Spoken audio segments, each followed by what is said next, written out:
So if I kept you waiting for an extended amount of time, I apologize. Margot made a very delicious molten chocolate cake for dessert. So we were eating that, and now we're here to talk about Robert Saleh putting the full court press on Dre Greenlaw. This is according to our friend Matt Barrows. Already had reported over the course of the past few weeks that Robert Saleh was adamant about Dre Greenlaw re-signing with the 49ers. Matt has now taken it as far as to say that Saleh has been calling Dre Greenlaw repeatedly, telling him, hey, come back to San Francisco for at least one more year. Remember the connection between Robert Saleh and Dre Greenlaw. Goes back to the Senior Bowl in 2019 when the 49ers coaching staff, coming off the 4-12 2018 season, was one of the coaching staffs in Mobile, Alabama. And Dre Greenlaw, coming out of Arkansas, the fastest player on Arkansas's defense in his college career, he was one of the players who truly impressed. And the 49ers ended up drafting him in the 5th round, very much on Saleh's recommendation. Dre Greenlaw ended up delivering one of the most dramatic triumphs in 49ers history when he tackled Jacob Hollister at the 1-inch line, literally at the 1-inch line in Seattle in that Week 17 game in the 2019 season, the final NFL game of that decade.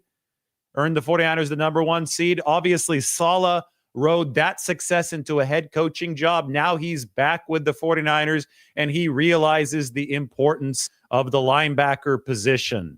One of the primary reasons behind the 49ers' struggles last season, down to number 29 EPA against the run, number 26 overall on defense, was they sucked at linebacker.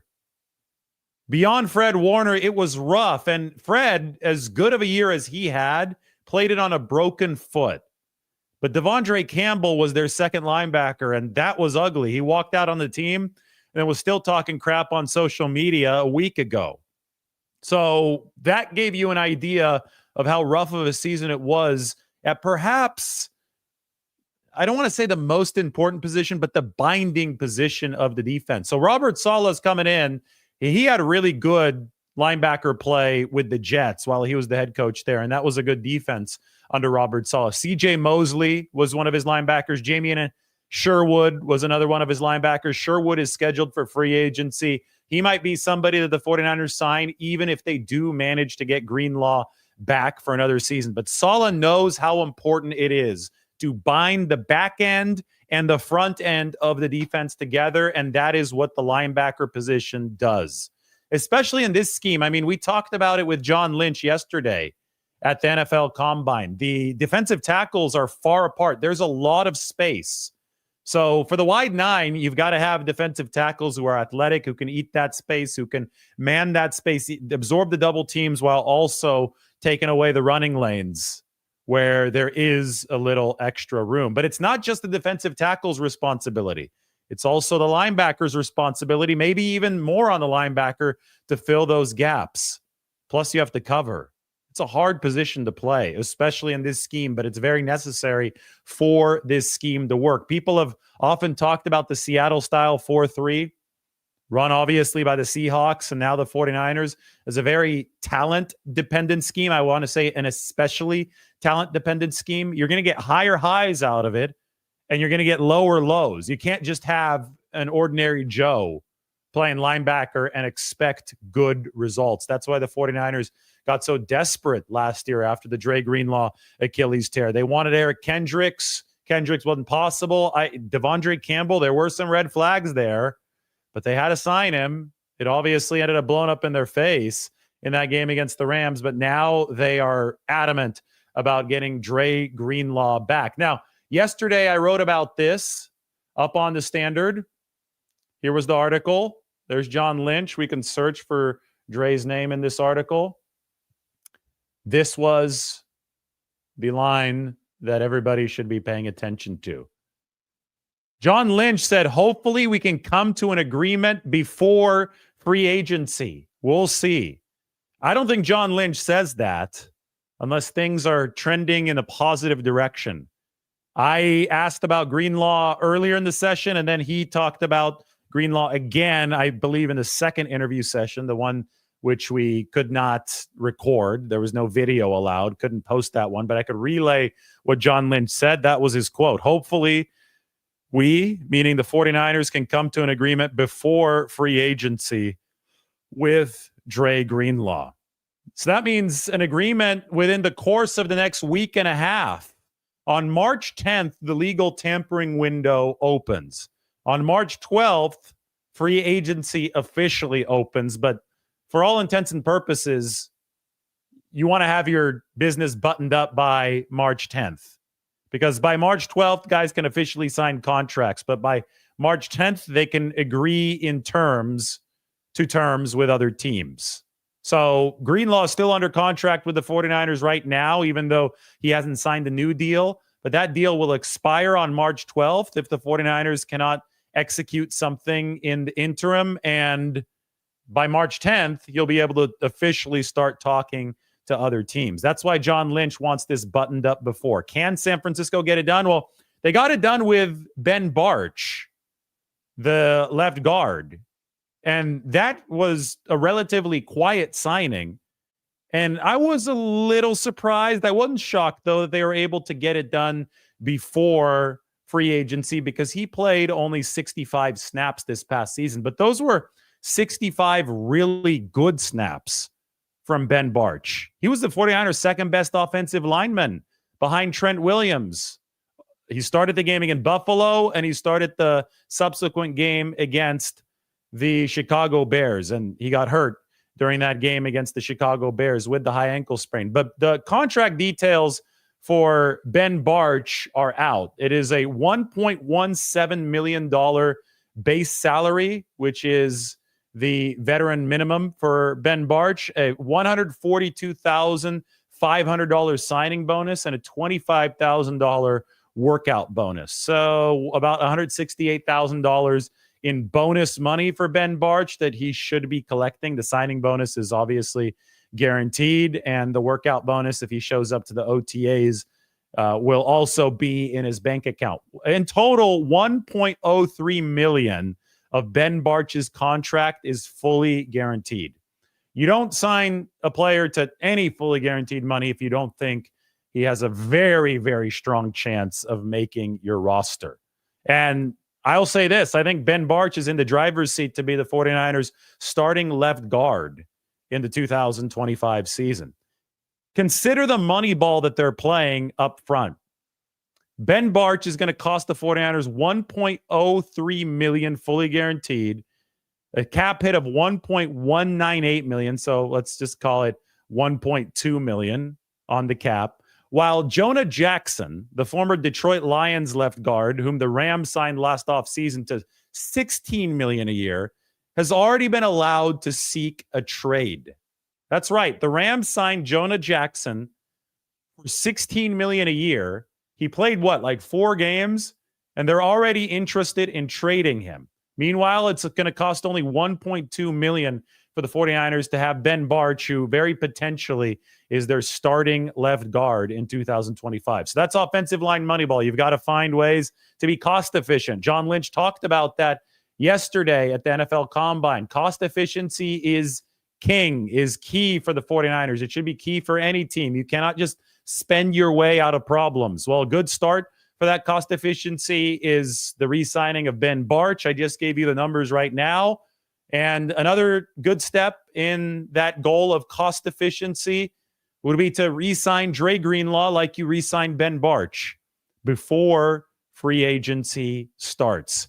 Because I can guarantee you that if the 49ers are able to ink this deal with Dre Greenlaw over the course of the next week and a half, before the floodgates open, before the market can get in on this with Dre Greenlaw, they will attain a good deal that has the chance of being a cost-efficient deal. I say the chance of being a cost-efficient deal because we don't know how Dre Greenlaw is going to play.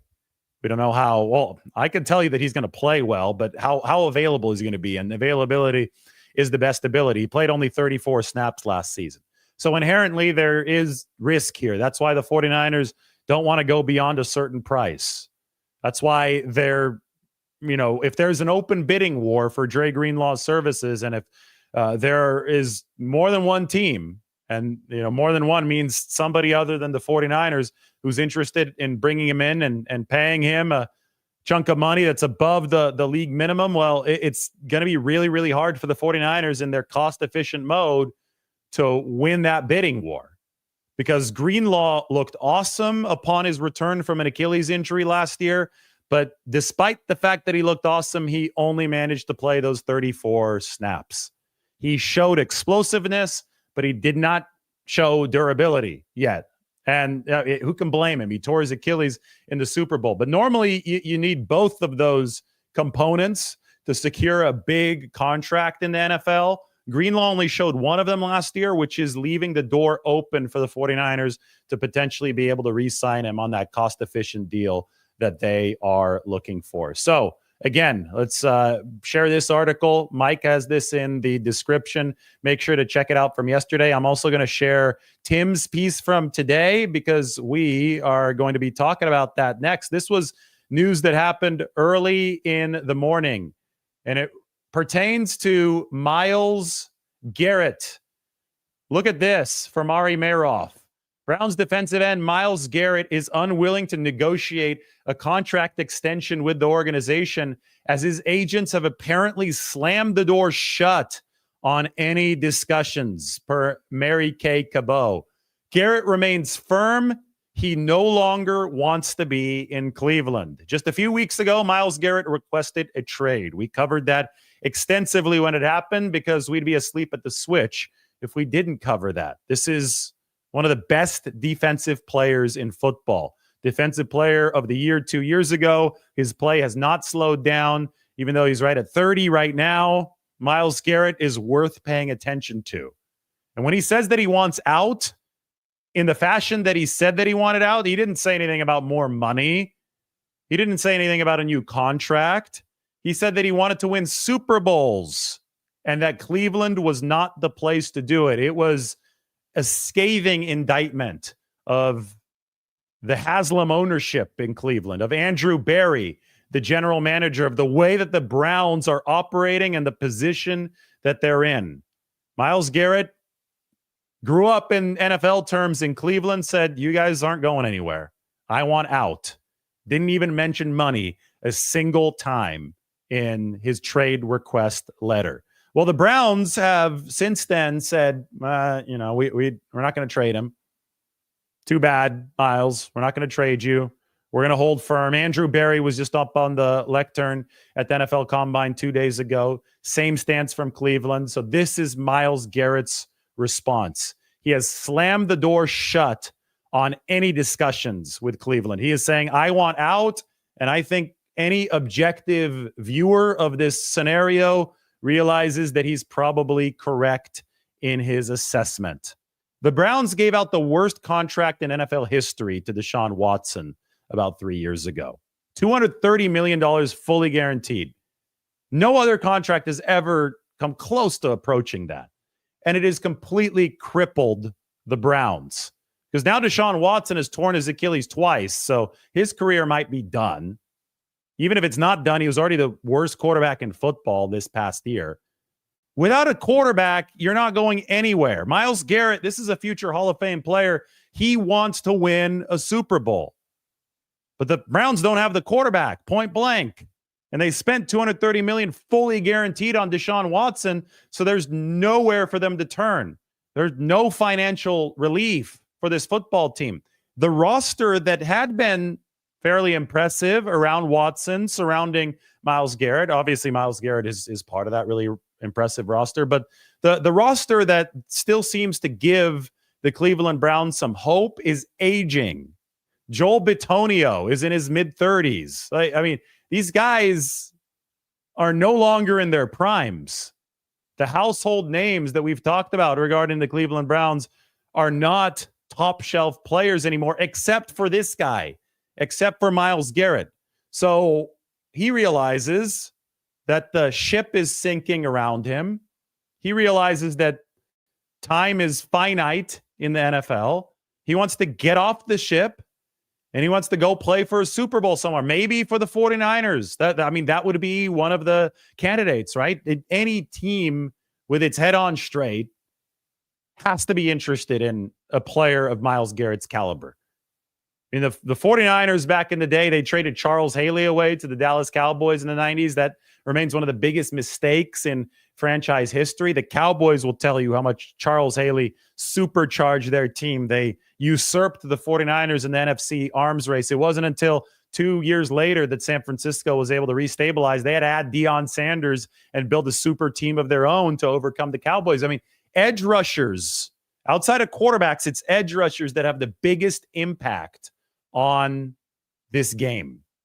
And the star edge rushers, they can completely change the fortunes of a defense. We saw it with Nick Bosa and Dee Ford in 2019, and maybe we'll see it with the 49ers moving forward, because I'll get back to the Browns in just a second. The point is the Browns don't want to trade him right now, but they probably should trade him because they're not going anywhere. And if you're not going anywhere, then you might as well recoup assets for your best players so you can actually rebuild. You don't want to be just stuck in mediocrity. So the Browns, if they were smart or if they weren't self-interested, and right now I think that Andrew Berry, their general manager, is probably more interested in preserving his own job than making sure that the franchise is in the best possible position. And when those two things are at odds, he probably shouldn't be the GM anymore. But right now the Browns are not acting in their best self-interest. I think almost any outsider agrees. And ultimately, they'll have to relent because they're not going to win a lot of games given their current quarterback situation. And maybe before the NFL trade deadline next year, they will trade Myles Garrett. Who knows? Maybe he'll come to the 49ers, or maybe he'll go to another team at that point. But this is all part of the larger mosaic that we are discussing regarding the 49ers and potentially adding to their defensive line. Yes, a big-time 49ers edge rusher pursuit is on the table, point blank. I haven't been messing around when I've been making videos about Joey Bosa, Khalil Mack. I even made one about Maxx Crosby. He's in the picture right there up on the San Francisco Standard. And of course, I've covered this Myles Garrett situation. And why have I been making these videos? Because I talk to people and I know that the 49ers are intrigued by the possibility of adding a big-time edge rusher. Is it going to happen? We have to know if these teams are willing to trade guys like Maxx Crosby. But Tim Kawakami wrote this article, and he really hammered home the point that San Francisco, despite what John Lynch was saying the other day, cost efficiency wise, I don't want to say despite, because I don't think the message is really at odds. In conjunction with what John Lynch was talking about regarding cost efficiency for the 49ers moving forward, San Francisco can envision themselves making a big splash on the defensive line market this offseason. Those two things actually can fit, because cost efficiency doesn't necessarily mean small contracts. You can find a big contract, or if you can find a bargain contract, and we're going to get into that with Joey Bosa in a little bit. But if you can find one of those two things that fits within the parameters of efficiency, and that means a player who lives up to how much you're paying him, well, then you're going to fit into the 49ers plan moving forward. Do not mistake John Lynch's words yesterday about the 49ers having to tighten their belts and having to restrain themselves spending wise. Do not mistake that for the 49ers being inactive in free agency or on the trade market. This is still a team that has a lot of talent, that truly believes if you bring in a couple big time pieces, maybe one big time piece, you can tip the scales in the direction that they want those scales tipped. So Tim wrote about it today up on the San Francisco Standard. You can go check that out. He discusses the Crosby, Garrett possibilities, but there is one that I think is more attainable than any other, and maybe two, and they both come from the same team, and it's Joey Bosa, Nick Bosa's brother, and Khalil Mack. Those guys are both on the Chargers. We'll see what the Chargers decide to do with Joey Bosa, who's still under contract for one more season beyond this one, but he might be a cap casualty. And Khalil Mack is going to be a free agent after this offseason. I think both of those guys, but Bosa especially, because he has missed a lot of games here in the very recent past. The injuries have been an issue. His desire and willingness, if he does end up hitting free agency and being able to choose where he goes, his desire and willingness to join the 49ers might be such that the 49ers can get him at that cost-efficient price that I'm talking about. I mean, his brother's on the team. They've long talked about how cool it would be to play together on an NFL team. Imagine Nick and Joey Bosa on the same team. And a lot of times with these edge rusher discussions, you can fantasize about what it would look like with Myles Garrett on one side and Nick Bosa coming from the other edge. But then you start to do the math. And in the case of Myles Garrett, it would be draft compensation to Cleveland. And obviously Cleveland would have to be willing to even entertain offers. And I'm not so sure that Myles Garrett would need a new contract immediately. I know a lot of people are assuming that, but I think that he's in ring chasing mode right now. But assuming that he did, right? Let's rest on the assumption of others for this one. If he needed a new contract, it'd be very hard for the 49ers to pony up draft capital and financial capital to make a situation like the Myles Garrett situation work, or make a situation like the Maxx Crosby situation work. And that's assuming the Raiders would even want to trade with the 49ers, something that they've denied before with Khalil Mack himself back in 2018. Same thing with the Bengals and Trey Hendrickson, right? The NFL sack leader. But with somebody like Joey Bosa, I think that you would actually stand the chance of running into the bargain that you're looking for if you're the 49ers, because of the injury history, because of the fact that you've got the familial connection with Nick Bosa on your team. I don't know if you could get him at the minimum, but you might really be able to get him at a price that could make sense. And Joey Bosa, I mean, if he's anything like Nick, I met Joey once. I haven't really had a chance to talk to him about what drives him and why he plays this game, but I'm assuming that he's Nick's relative, and I'm assuming that things are going to fall fairly closely in line with his younger brother.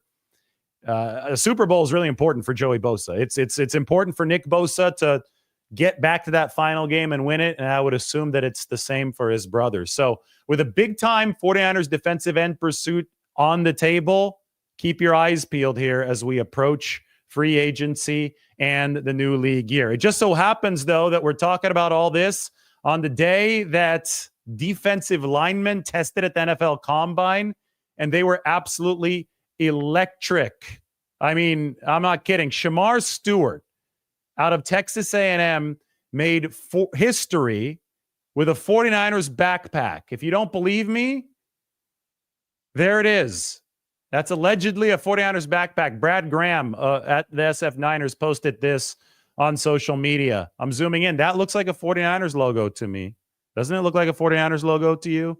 I think it's a 49ers logo. So this is what Shamar Stewart had with him at the NFL Combine, and this is what he did at the NFL Combine. This is a perfect score. This is the relative athletic score, RAS. That is a perfect 10. I'm not sure if that's ever happened before, but the way that it happened is that this guy is 6'5", 267 pounds, and his vertical jump was 40 inches. His broad jump was nearly 11 feet. He ran a 40-yard dash in under 4.6. His 10-yard split was under 1.6. I mean, this is absolutely freakish stuff, and he's got really, really long arms, too. 34.1 inch arm length. I know Mike sent me a good picture of Shamar Stewart. Let me get this. You could see the arm length, which is going to be so potentially disruptive against opposing offensive linemen. Take a look at this. I mean, this guy, he's going to be a problem. And congratulations to him, because what we saw from Shamar Stewart today at the NFL Combine was special, and he did it with that 49ers backpack with him. Anyway, that 49ers backpack is not going to be something that compels the 49ers to draft him, and he obviously can't pick his team in this upcoming draft. But I think that in the larger context of the 49ers' pursuit of a big-time defensive lineman, it is worth noting that these rookies were extremely impressive athletically at the NFL Combine today. James Pierce Jr., the edge rusher out of Tennessee, ran a 4.47 40. There are going to be many receivers testing later in Indianapolis this week who will not run the 40 as fast as the edge rusher out of Tennessee, James Pierce Jr. And I know that the 49ers are picking at number 11. I know that, I made an video earlier. I talked about Shamar Stewart, and then I talked a bit about Joey Bosa and Myles Garrett in it. The 49ers don't have to limit themselves to just the draft or just free agency. They can, it could be a grab bag. It could be a mix. You can use both avenues to acquire talent. And I think this is a tremendous opportunity for the 49ers to get better in the trenches over the course of this offseason. Now, speaking of adding talent, this is related to both avenues. The 2025 salary cap has been set. $279.2 million is the number. We can take a look at how it's grown over the years. The salary cap was inaugurated in 1994. So when the 49ers and Cowboys were vying for NFC supremacy, they restructured a lot of players, the 49ers did, back in that 93-94 season, right before the salary cap really took hold, to make sure that they could load up under a $34.6 million salary cap to beat the Dallas Cowboys. Ultimately, San Francisco's mission was successful. In the years since, and it's been 30 years since then, the salary cap has absolutely ballooned. It is tied to NFL revenues. Over the past 2 seasons, the cap has increased from $224.8 million to the current level of $279.2 million. That is a massive jump. That is a 24.1% jump in just 2 seasons and a 9.3% jump over the past year. Good news for teams who are trying to push and win. The 49ers indicated that they wanted to restrain on their spending yesterday. We heard it from John Lynch. He says tighter constraints than we've had in the past. Unclear if that's coming from ownership or if it's coming from Lynch and Shanahan themselves. If they're saying, hey, wait, we haven't been cost efficient with our spending and it's hurting us as a football team. We need to make sure that we hit the draft instead of just trying to buy all the slack that's been left behind, right? Like you can't pick up the slack just with your credit card in the NFL. It is a salary cap league. You have to gain that cost controlled talent. That is the efficient way to build a football team, usually a way to build a team with camaraderie and a team that is greater than the sum of its collective parts. So regardless of where this directive is coming from, it's one that can potentially be good for the 49ers because a team like the Philadelphia Eagles, yeah, they've spent a ton on their offense, but it's been draft discipline that's rebuilt their defense. And the Eagles just won the Super Bowl. So San Francisco will have enough money to be flexible this offseason. They currently, on my count, they've got about $61 million of cap space. But again, they're going to have to remain prudent. They're going to have to remain judicious because unused space carries over from season to season. And of course, the big time expenditure, the one around which the 49ers are reshuffling the deck chairs right now, is the new contract for quarterback Brock Purdy. That's something that we delved into yesterday. Negotiations, according to John Lynch, have begun, but they are still in their infancy. Lynch said no guarantees. I thought that was a very honest way of describing where the situation is right now. And I also thought that it might have been some posturing from John Lynch ahead of what appears to be a very tough negotiation. The 49ers have spent and spent and spent. They've built up a robust roster full of highly paid players, and now it's time to come and pay a highly touted young quarterback, somebody who's been the most efficient quarterback in the league since 2022, since he joined in Brock Purdy. And they're going to have to figure out a way to play the financial Tetris to make it work. Whenever you're trying to thread a needle like that, there are no guarantees. Both parties have to sign on the dotted line. Both parties have to be satisfied with the contract that is negotiated. So Lynch was tremendously forthright about that. And we're going to see what happens next as far as this tremendously intriguing 49ers offseason. But we do know that the salary cap is set at $279.2 million, which does give the 49ers the possibility of finding that win-win with Brock Purdy. But I think it's going to take concessions from both sides. And I'm not just talking about APY. I'm talking about the fully guaranteed money.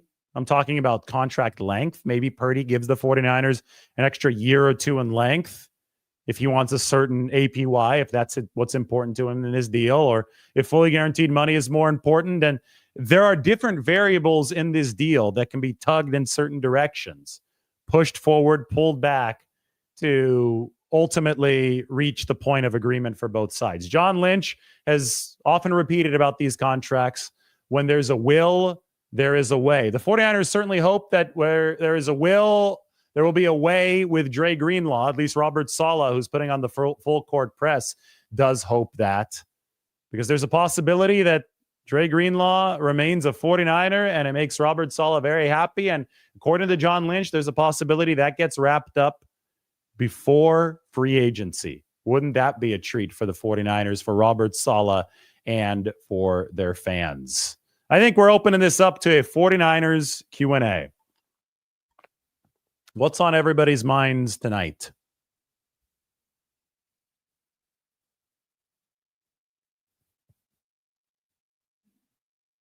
Junior says the 49ers need a defensive tackle like that guy, Jalen Carter from Philly. I think his name is Carter. Yes, you're right. That's Jalen Carter. You know, Jalen Carter replaced Javon Hargrave in Philadelphia, and the 49ers signed Javon Hargrave. So Philly was able to get a cost-controlled talent. 49ers paid a lot for Javon Hargrave. Philly rebuilt their line through the draft. The 49ers haven't done such a good job rebuilding their line through the draft. They had to sign a bunch of free agents. Like, they had a bunch of mid-level free agents. Jordan Elliott, Malik Collins was a trade, but still an acquisition through the veteran avenues. Edge rushers, Yetur Gross-Matos, Leonard Floyd. Those are all mid-level contracts. Guys who I think played all right for the 49ers this year.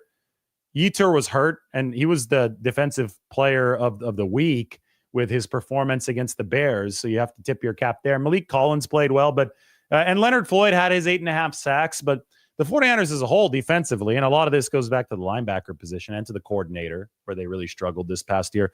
They just weren't good defensively. And the defensive linemen that they did have did not push the envelope in the way that we've seen dominant 49ers defensive lines push the envelope in the past. So yes, they didn't rebuild as well as Philadelphia rebuilt that defensive line. And yes, we might see a change of strategy for the 49ers to more cost efficiency this offseason. I wonder if that means letting go of some of these mid-level contracts with a 1 year left. They signed all those guys, by the way. Floyd, Elliott, Collins, the trade for 2 years. Those Yetur Gross-Matos, all those guys to 2 years deals. So there's one more year on the contracts for these players. But the 49ers may not hold on to all of them. There's cap savings to be gleaned if they move off of some of these contracts after 1 year. And if that ends up being the case, then it's going to be fascinating to see how the 49ers can replenish that defensive line room. I've obviously gone through some of the potential ways that might happen. There's one of the guys, there's Myles Garrett. And we also talk about Shamar Stewart, who has some epic measurements that he was able to put up in Indianapolis. That is a perfect 10 relative athletic score. You're not supposed to be able to jump 40 inches into the air when you weigh 267 pounds, but Shamar Stewart's been able to do that. I talked about it in my video this afternoon. He didn't have a lot of sacks in college, but he had a lot of pressures. And typically that means bad luck. Typically that means if you play for a longer stretch of time, the pressures and the sacks are going to reach a level of correlation. So sometimes you can have a game where you have 16 pressures and no sacks, or 16 pressures and 1 sack. But the data tells us that if you continue putting up games of 16 pressures, that ultimately it's going to turn into multiple sacks per game. Your pressure to sack conversion rate there is important. And there are ways to learn how to finish better, of course. It's not all just luck of the draw. But pressures are a better indicator of future pass rushing success than stats are. Statistically, that is 100% true. I think the 49ers R&D department, research and development, is going to love somebody like Shamar Stewart, who just had an awesome relative athletic score. I mean, doesn't get any better than a perfect 10. That's the number one grade of defensive ends ever since relative athletic scores have been tracked. And it has been a long time. This goes back, I think, to the 1980s. So look out for this guy. We're going to highlight somebody from the NFL Combine every single day. It's fun stuff.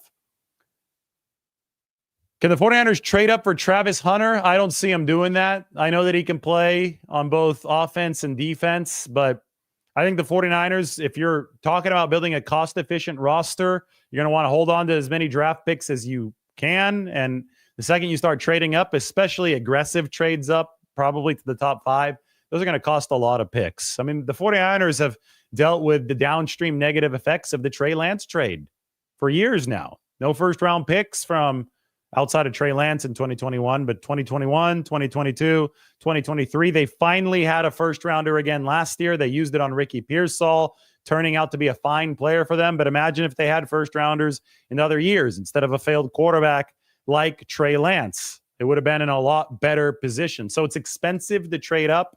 Not so sure that the 49ers are going to be trying to do that this offseason. Hunter might be going number 1 overall. Mike said, yeah, that would be very, very pricey.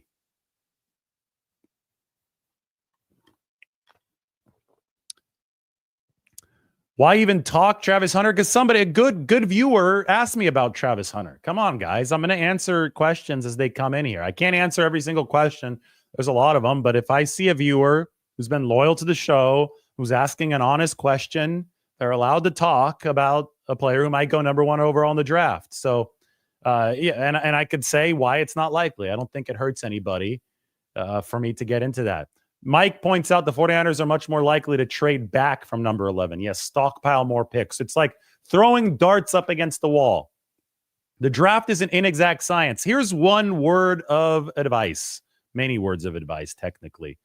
People are already falling in love with players. They see somebody, and I just showed you Shamar Stewart. That's great that he has a perfect 10 relative athletic score. It's great that he's got long arms and it looks like a complete game destroyer, especially when he develops at the NFL level. But despite all that, nobody knows if he's going to be good in the NFL. Like, nobody knows if anybody's going to be good in the NFL. You can have a very strong inkling that somebody's going to be good, but nothing is guaranteed. This league is the most competitive league in the world. I would say out of any sport. I think the NFL takes cutthroat competition to a new level. So the jump from college football to the National Football League is a massive one. Like, it is huge. And to think that anyone is a slam dunk moving up that much in competition, I mean, the level of competition, again, it's unfathomable to think about how hard it is to succeed in the NFL. So over the course of the next 2 months, people are going to be like, oh, they needed to take him. He's for sure going to be good. No, they need to take him. They'll fall in love with their favorite prospects, and they're going to assume that whoever those favorite prospects are, that's going to be a slam dunk, easy bet for a successful player in the NFL. That is simply not the case, which is why the strategy of amassing more draft picks is a good one, because it's throwing darts up against the wall. Some are going to hit a bullseye. Some are going to, be close to the middle, but some are just going to miss the board entirely. And the more throws that you have, the better chance you have of hitting those bullseyes. I mean, the 49ers roster is perhaps the living illustration of that, right? George Kittle, 5th round pick. Dre Greenlaw, 5th round pick. Talanoa Hufanga, 5th round pick. Juwan Jennings, 7th round pick. Brock Purdy, 7th round pick, number 262. It wasn't like the 49ers were sitting there and their fans were sitting there ahead of any of these picks on February 27th and mock drafting George Kittle to the team and mock drafting Brock Purdy to the team. I know that there are a couple people in the corner of the internet who have the tweet and the receipt saying the 49ers should look at Brock Purdy a year before it happened. Congratulations to them. Hopefully you go viral for that tweet. You had great foresight. You probably were just really lucky. But my main point is that this is stuff that people couldn't really see coming.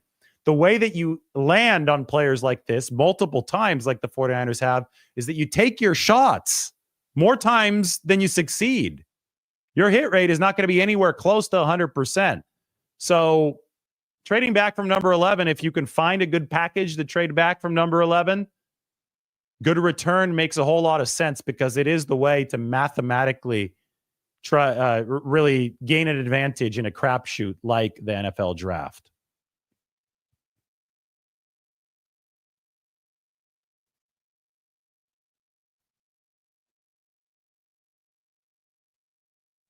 If Dre leaves in free agency, would the 49ers consider someone like Nick Bolton from the Chiefs? Yeah, so Jamien Sherwood coming from the New York Jets is definitely a possibility because Saleh's worked with him.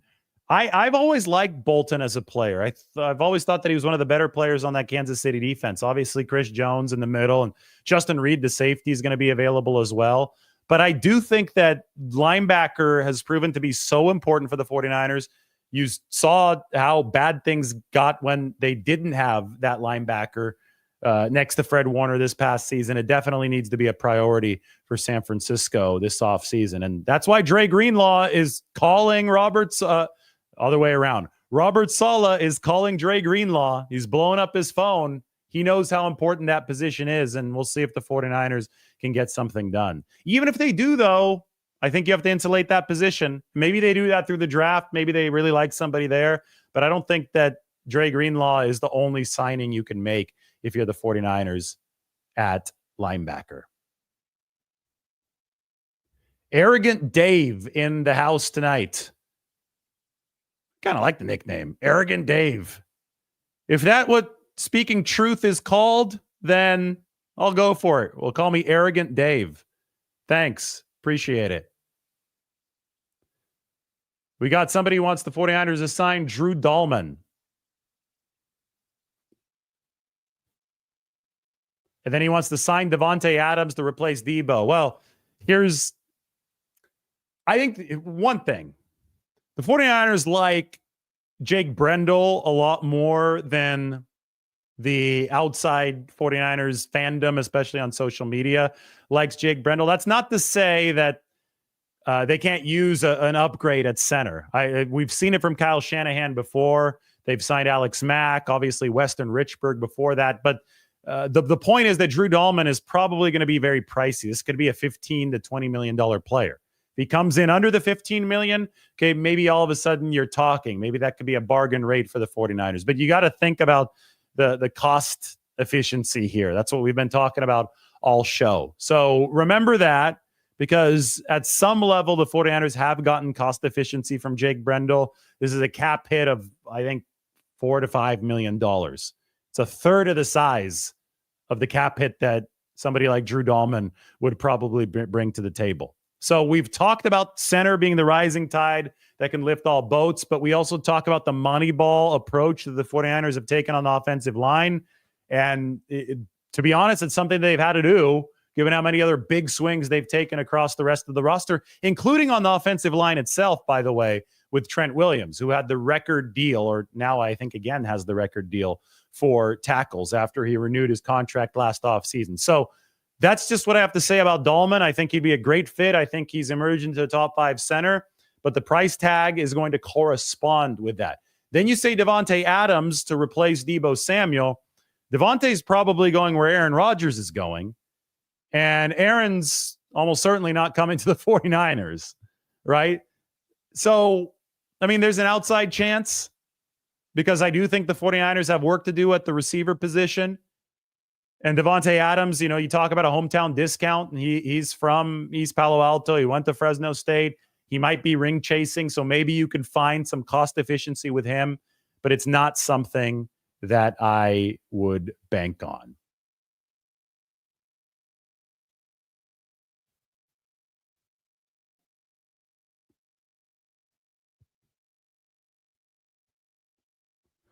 Ryan says, I thought it was very obvious that Trey Lance was a long shot to be a good quarterback. The dude had 1 year in college, then missed his second year due to COVID, yet they traded 3 first-round picks to grab him. Okay, all fair points. I'll finish with this. Perspective is important. Everyone, or not everyone, almost every prospect is a long shot to be a good NFL QB. Remember that. There have been your outliers. There have been your Peyton Mannings.